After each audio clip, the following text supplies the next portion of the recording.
Yo soy periodista científica, me encanta acompañar a los investigadores en sus salidas de campo, en sus laboratorios y entender esta ciencia complicada que para uno ellos hacen y transmitirla, traducirla al público de tal forma que la gente entienda la relevancia que tiene esta ciencia que se hace en el mundo para la sociedad. Me fascinan los ríos. He estado enamorada de los ríos y de su desembocadura toda la vida.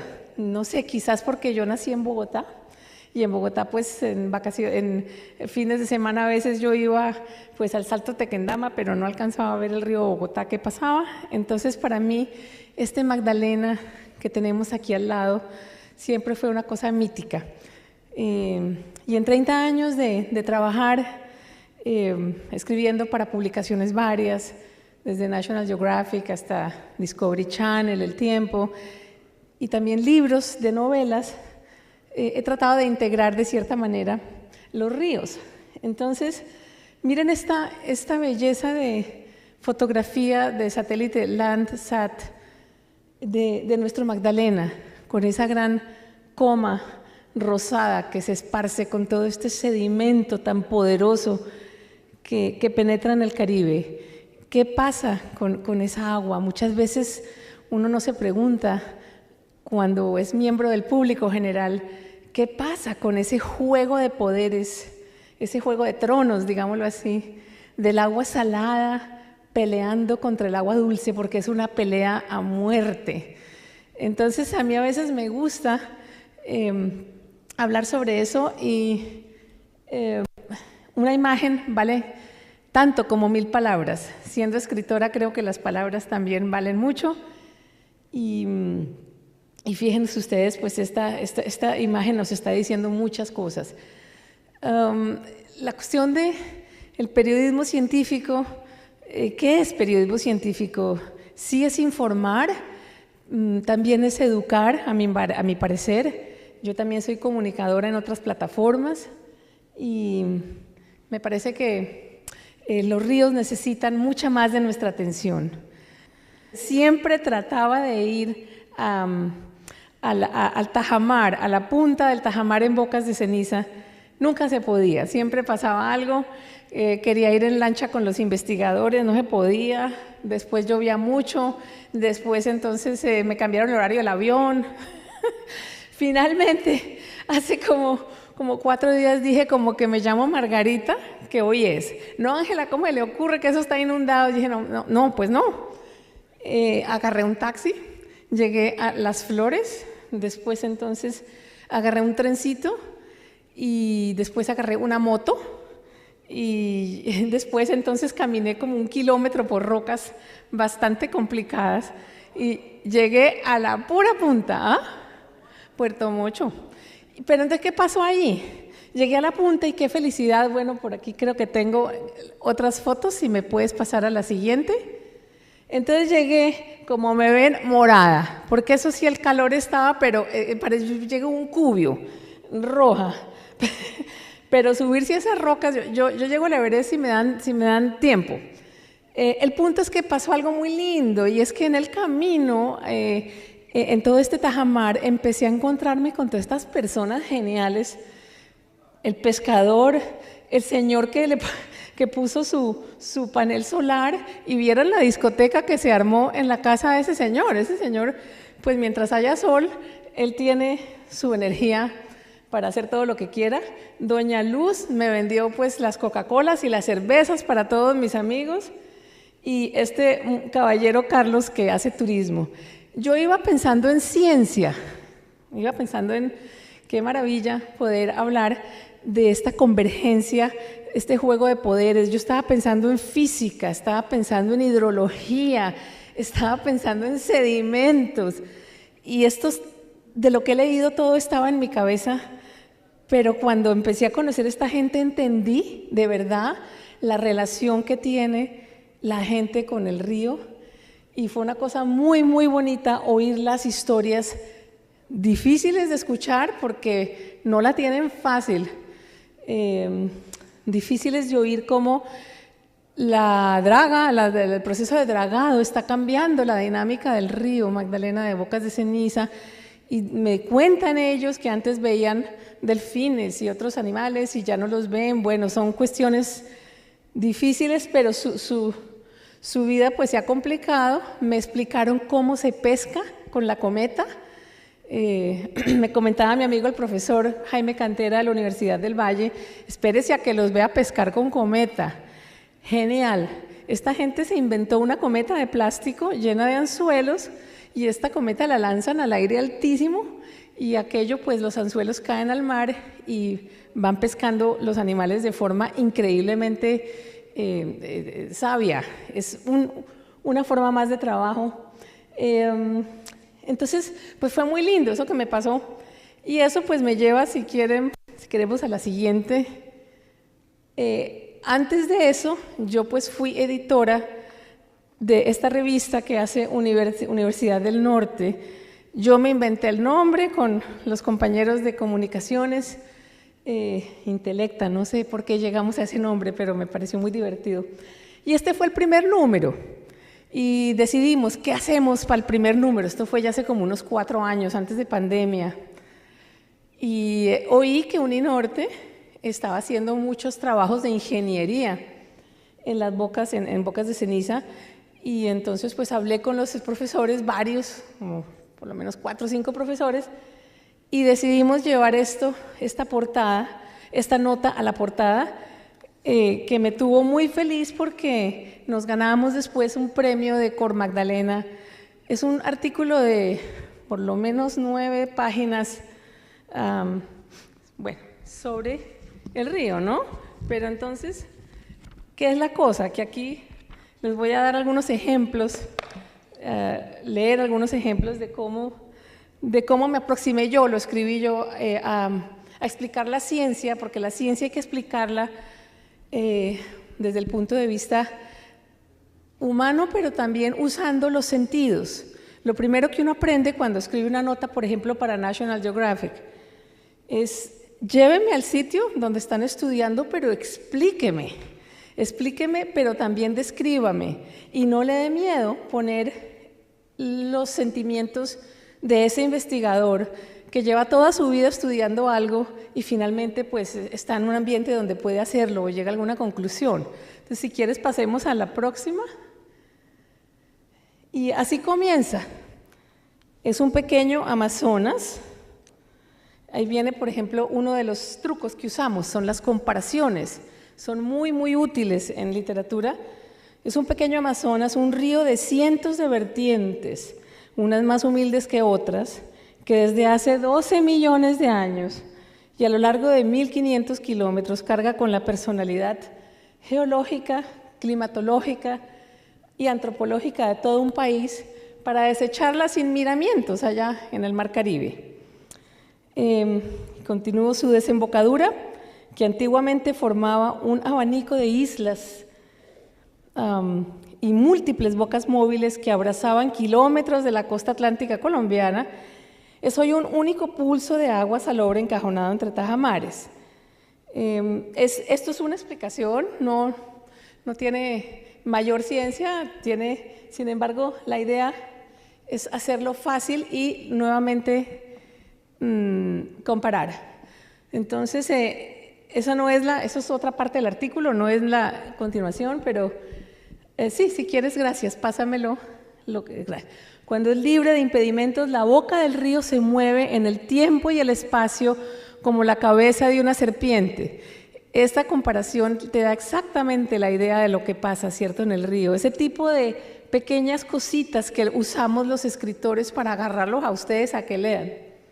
Hace unos cuantos siglos la desembocadura del Magdalena estuvo en el Canal del Dique, después migró hacia Tubará, luego se movió hacia Ciénaga Grande y de ahí al kilómetro 19 y finalmente pasó a donde está hoy. Hace 100 años la comenzamos a intervenir y ahora esa boca solo tiene 2 lenguas comparada con las decenas que pueden tener el Nilo o el Mississippi, para no mencionar el Amazonas. Es simplemente una descripción para darnos cuenta, y como si esta imagen pues está un poco deformada porque no es tan alta resolución, pero es una imagen antigua de cómo sería la boca del Magdalena pues hace tiempos. Entonces, como verán, el artículo empieza solo describiendo. Bueno, a ver qué más tenemos en la próxima transparencia. Otros pedacitos, estos son pedacitos sueltos. Esto me lo dice el experto de Universidad del Norte con quien hice el artículo. No sé, entonces, eso que es importante son las citas textuales, tienen que darle poder al artículo y complementarlo perfectamente. Nos hemos concentrado en la desembocadura del Magdalena por varias razones. Me dice Juan Camilo Restrepo, una tarde en que puedo ver por primera vez las legendarias bocas de ceniza desde lo alto de un edificio de apartamentos. Esto yo lo escribí antes de haber ido hace 2 días. Entonces, si lo hubiera escrito mañana, hubiera dicho que yo estoy parada ahí en la punta del Tajamar. El día es brillante y alcanzo a distinguir la raya del Tajamar occidental, separando el agua rojiza parda del río de aquella azul del mar Caribe. En la distancia, la eterna pelea entre el agua de diferentes densidades ofrece una placidez engañosa. Luego comienzo ya, que no les voy a leer, a hablar de la ciencia, de lo que está haciendo ese equipo de ingenieros para estudiar mejor el río. En algún momento, el Magdalena comienza a hablar y explico. Y las citas textuales que son simpáticas, ¿no? Como dice Juan Camilo, el agua no es boba. Cuando la encajonan, el agua dulce sale por arriba y adquiere mucha velocidad.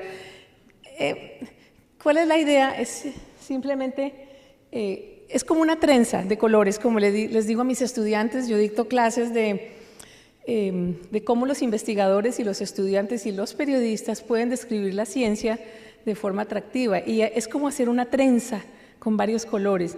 El hilo rojo de la trenza te describe la acción, qué está pasando. Este señor está estudiando el río. La trenza verde te describe el lugar, cómo es ese río. Y la trenza azul te describe la ciencia. Entonces, el truco es agarrar estas trenzas e hilarlas como un artesano, para que el lector ni siquiera se dé cuenta que está leyendo una cosa científica netamente. Entonces es este arte de un poco contar, narrar, contar el cuento, storytelling. Si quieres pasamos a la siguiente. Esto ya es el final de ese artículo. ¿Por qué pongo esto de arriba? Porque la gente nunca piensa en lo que pasa con bocas de ceniza cuando entra al mar. Bocas de Ceniza, el río Magdalena se hunde en un cañón sumamente profundo, que apenas si comenzamos a estudiar. Entonces, en algún momento, esto es un trabajo más antiguo del profesor Hidárraga García sobre cómo es el Magdalena, pero ahora se están haciendo mapas nuevos, es decir, esta semana se hicieron mapas nuevos. Y termino simplemente como un poquito con un poquito de, ¿qué será?, un poquito de poesía, un poquito de azúcar y un poquito de ciencia sobre el alma submarina del río. La aventura del Magdalena inicia en las alturas del célebre páramo donde nace, pero no termina en bocas de ceniza, sino 4.000 metros bajo la superficie, en las profundidades abisales del cañón del Magdalena, del cual poco se oye hablar. En realidad, si uno pudiera quitar el agua del Caribe frente a Sudamérica, vería un paisaje tan complejo como cualquier sistema montañoso terrestre, canales, fallas, valles, crestas, hasta quebradas. También vería vastos campos de sedimentos que han rellenado brechas antiquísimas en el lecho oceánico. Hasta aquí abajo, rodando por una pendiente de 40 grados, ha venido a dar el alma del Magdalena, y así termina la cuestión. Entonces, si quieres pasemos a la siguiente, no es mucho tampoco lo que... Eso es una parte de lo que yo hago con lo que he hecho con los ríos y la ciencia. Pues escribo sobre muchas cosas, pero ahora que estamos hablando de ríos y ahora que Sandra Concha del Banco de la República habló, pues este fue un proyecto precioso, porque yo por lo general escribo, pero me estoy dando cuenta que el radio, los podcasts son muy poderosos y los he estado estudiando y me encantan. Hablamos delicioso con Wade. Hablamos de esto mismo, le encantó el nombre alma líquida, le dije, es que fíjate en el Magdalena, es corazón de arena, él es, no, esos sedimentos, pero él es de alma líquida. Hablamos de todo, de antropología, de poesía, de literatura, y él pues fue uno de 8. Entonces ese proyecto del Banco de la República me encantó, ojalá vengan más. Creo que uno puede ser muy inspirador en este tipo de charlas. Si quieres pasemos a la otra. Ya estoy pasando ya a otra parte de lo que yo hago. A mí me encanta conectar. Yo conecto científicos de Colombia con otras instituciones, investigadores, periodistas. Me gusta servir de puente, no sé por qué, toda la vida he hecho eso.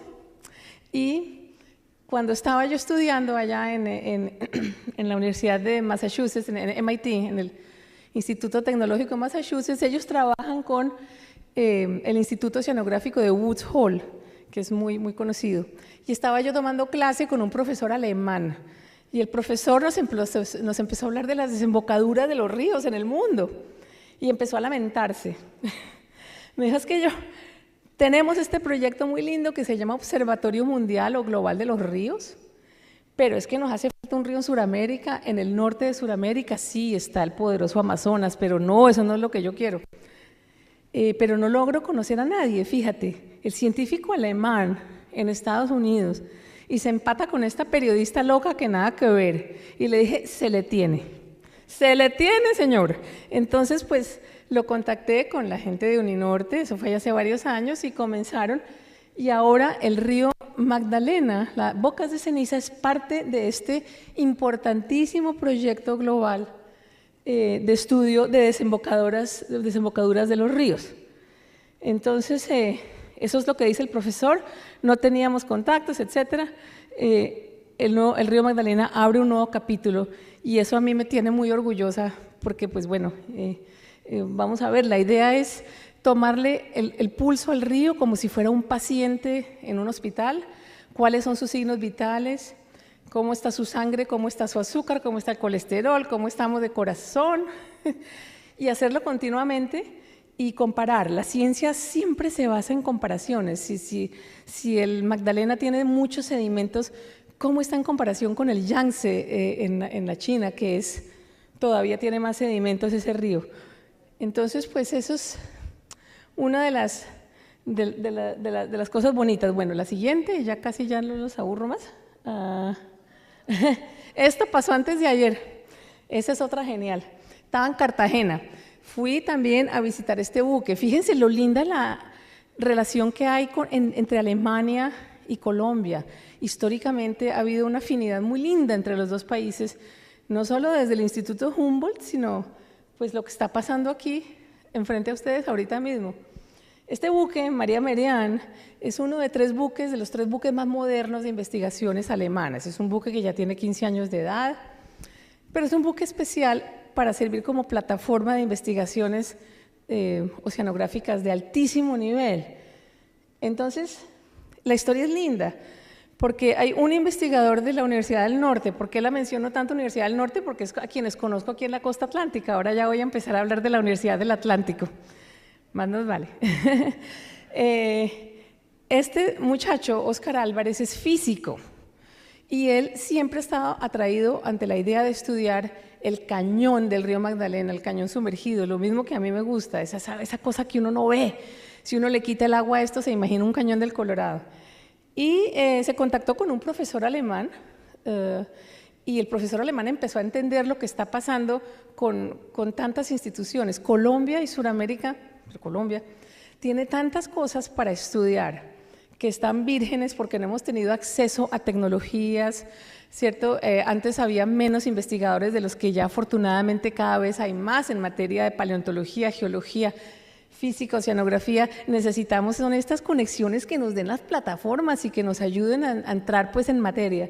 Este muchacho duró 5 años haciendo vueltas, pidiéndole permiso a 10 instituciones, convenciendo al gobierno alemán de que trajeran el buque. El buque duró 3 semanas explorando desde La Guajira hasta Cartagena. ¿Qué estaban haciendo? Entre otras cosas, llevaban estudiantes a bordo de la Universidad Nacional, de la de Antioquia, de la del Norte y del Semarín.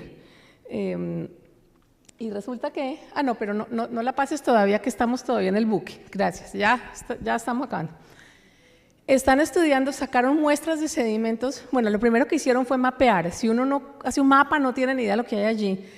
Hicieron una batimetría, una hidrografía, un mapeo precioso del cañón del Magdalena, que pues claro, son datos que todavía pues es que los tomaron antes de ayer, entonces los tienen ahí en la computadora. Y lo que están descubriendo son una serie de plumas de agua y de cosas tan interesantes, porque el cañón tiene varias bocas, y hay uno enfrente a la sierra que se llama Agujas, el cañón de la Aguja. Y esta cosa como que es una flecha de agua dulce que penetra allá abajo, pero con una fuerza violenta. De eso no sabemos nada. Esto es ciencia en su exploración en su sentido más puro, más hermoso. Sacaron muestras de agua y sacaron también estudios de las corrientes, ¿no? Enfrente a La Guajira hay un fenómeno que se llama surgencia, en cual el agua del fondo sube. Por eso es que en La Guajira pues, hay mares tan ricos. Pero no creen intuir que hay alguna relación entre la desembocadura, este cañón del Magdalena, y la surgencia de La Guajira, debido a corrientes y otras cosas, pero son hipótesis obviamente de ellos. Eso es lo lindo del proceso científico que a mí me gusta transmitir cuando hablo con la gente. ¿Cómo piensa un investigador? ¿Cómo trabaja? ¿Cómo es el proceso de la ciencia? Que eso un periódico a uno no se lo dicen porque no hay tiempo, ni en el programa de televisión menos, ¿no? En el noticiero. El punto es que hay que mezclar, hay que llegarle a la gente, al alma y al intelecto, y hay que usar todas las armas que uno tiene para eso. Es como luchar contra el cambio climático, métale a todo entonces, pues periodismo, comunicación, conversar. Es importante que un investigador, si le gusta a él o a ella hablar con la gente, o si le gusta escribir, que lo haga. Si no le gusta, no, pero si puede ese investigador o ese estudiante usar esa credibilidad, que es mucho mayor que la que pueda tener yo como periodista, llegarle a la gente, pues cuanto más mejor. Naturalmente el matrimonio perfecto es cuando uno puede trabajar con ese o esa investigadora en llegarle a la gente. Así que muchas gracias, piensen en sus ríos tan lindos.